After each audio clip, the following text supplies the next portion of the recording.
Welcome to topic 2.5. In this topic, we're going to be looking at a new equation and working with our units of heat and how we distinguish heat from temperature. So when we're describing temperature of something, we're describing the average kinetic energy, so kinetic energy being motion.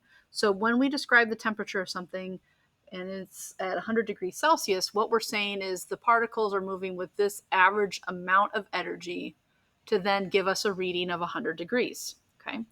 Now, let's say you go to take a drink of boiling water, and we know that's not probably a pleasant or smart thing to do because there's a huge difference in the amount of heat that they have.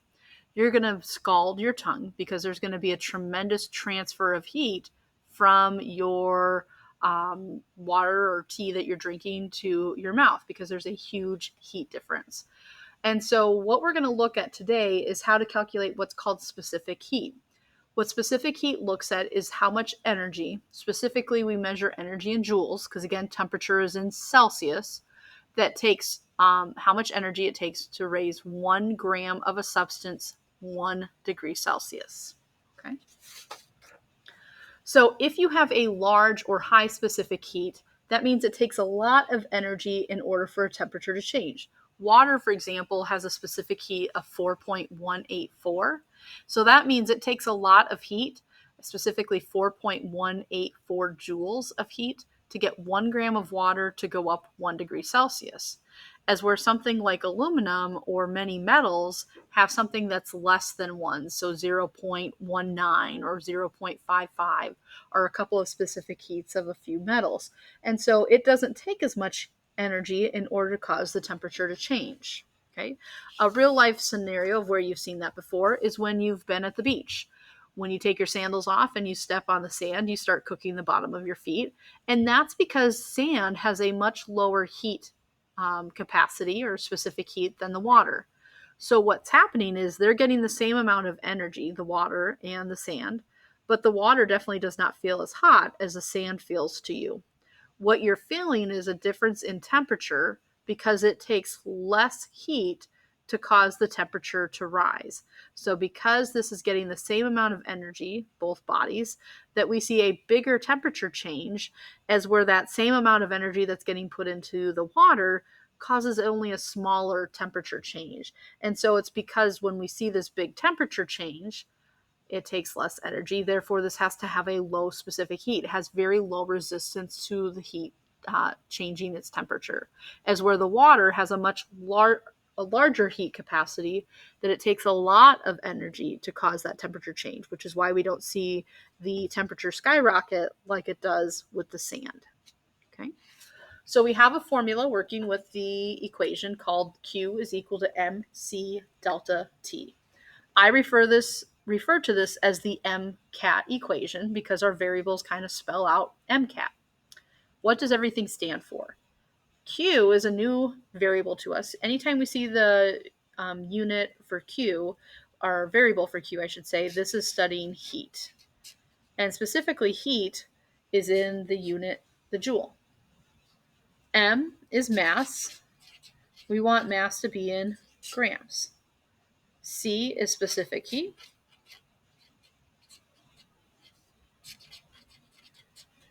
And this is a reflection on the heat resistance or how quickly temperature changes for something. And that's in a joule per gram degree Celsius. And delta T is this triangle here is for delta, the Greek letter, and that means change in. So that's the change in, and then the T is temperature, which we want in degrees Celsius. There is a specific way that we find the change in temperature because we're either heating something or cooling something, and that is delta T is equal to what we call temperature subscript final. So T sub F, temperature final, so the ending temperature, the stopping temperature of the material, minus the starting temperature, what we call the initial. So to find the change in temperature, we take the final from the initial. So let's go ahead and start looking at some problems. When we look at temperature changes and calculate Q, we discussed already what's endothermic and what's exothermic, and we know that Endothermic means that heat is going into the system from the surroundings, and exothermic is releasing energy or heat to the surroundings from the system. So when you calculate Q, or when you are setting up Q in your problem, your sign means a lot here. Positive Q's mean endothermic, negative Q's mean exothermic. So in problem 1, it asks how much energy is released when 20 grams of water is cooled from 50 to 30 degrees Celsius, and the specific heat of water is 4.18 joules per gram degrees Celsius. I can see that I'm given 20 grams. Well, I recognize that right away as mass. So I'm going to go ahead and pick my problem apart. It says it's cooled from 50 to 30 degrees Celsius. Okay, well, Celsius is a temperature. And when we go to find temperature, we're finding the change in temperature, delta T. Let's simplify that before we do that in the equation. Okay, so delta T is temperature final minus temperature initial. It's cooled from 50 to 30. So that means it ended at 30 and it started at 50. So it cooled off by losing 20 degrees Celsius, which is why it's negative. It says the specific heat of water is 4.18. So that means we're finding how much energy, which is Q. Heat is energy. This is just working with the base equation. Q is equal to mc delta T. Okay. And so what I can do from there is take that information and go ahead and set up to solve. So I'm going to plug in what I know. So 20 grams times 4.18. And then it's very important that the delta T here was minus. So we're going to plug in a minus 20 degrees. Okay. So no other rearrangings needed. We're solving for Q, so we don't need to worry about solving for X by rearranging. So taking 20 times 4.18 times negative 20. The thing that's nice is all three have 3 sig figs. We can keep 3 sig figs. So I get an answer that's negative 1,672. So to bring that from 4 sig figs down to 3, I'm going to say negative 1,670. Now, when I multiplied, my grams canceled, my degrees Celsius canceled. So we found joules, and this is how much energy was involved. Notice that in this problem, our Q came out, because we're solving for Q here, was negative. That negative sign tells me it's exothermic. And that makes sense because our temperature decreased. And it decreased by releasing heat. And so it did that through an exothermic change. Okay. So number 2 is kind of the same idea, working with our equation. So it says, and we know that we're working with MCAT,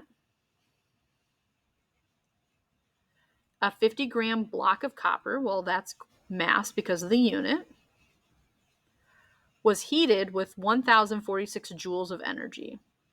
Joules is, again, heat energy, so that's Q. It says the temperature increased from 10 to 64.3. Again, delta T is the change in temperature. So it ended at 64.3. It started at 10. So because the temperature went up in this problem, it's going to be a positive 54.3. It's asking what is the specific heat? Well, that's what C is. My equation that I'm working with here is MCAT. And now I just need to plug in what I know. So because this absorbed, it increased, I'm going to plug in a positive 1,046 joules. My mass is 50. My C becomes X. And my delta T, once I simplified it out, was 54.3 for my change in temperature. Okay. To get X by itself, I'm multiplying. So in order to get those to the other side, we're going to go through division.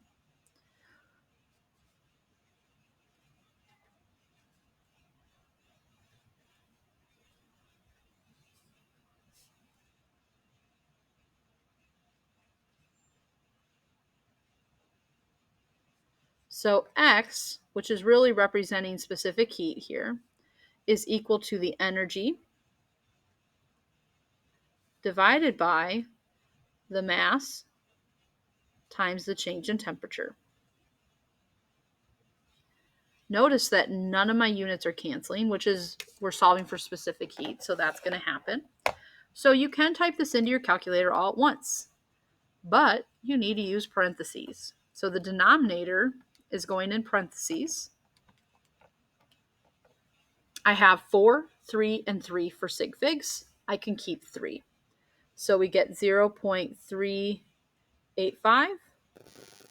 Like I said, no units are canceling here, so it's joules per gram degree Celsius. Okay, that's example 2.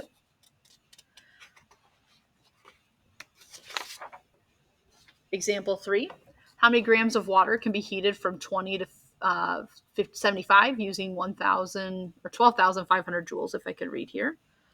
So it's asking how many grams. So that means I'm solving for mass, which means we should know Q, C, and delta T. I know that my temperature, it's heated, so it went from 20 to 75.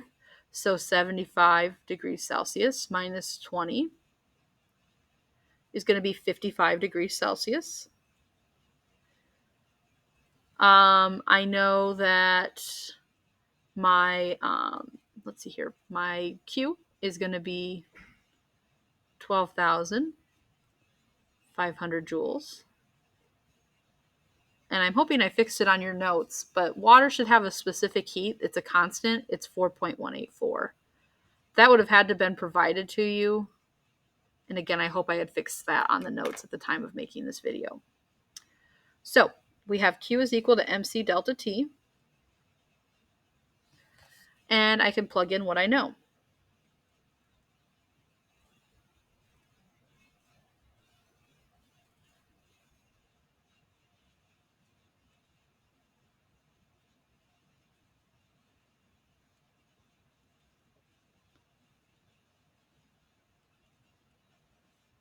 Like the prior problem, what we do to get X by itself, X, which is represented by, or representing M, is taking 12,500 and I'm dividing it by 4.184 times 55.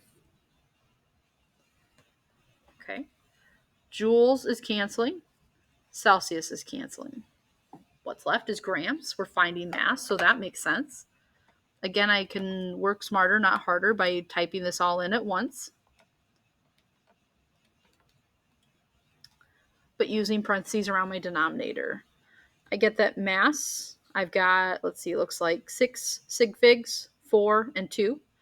So 2 is what I can keep, so I get 54. And we get grams for our answer. Okay. So this should give you a little bit of steam to work with the MCAT equation. Please reach out if you have any questions for me.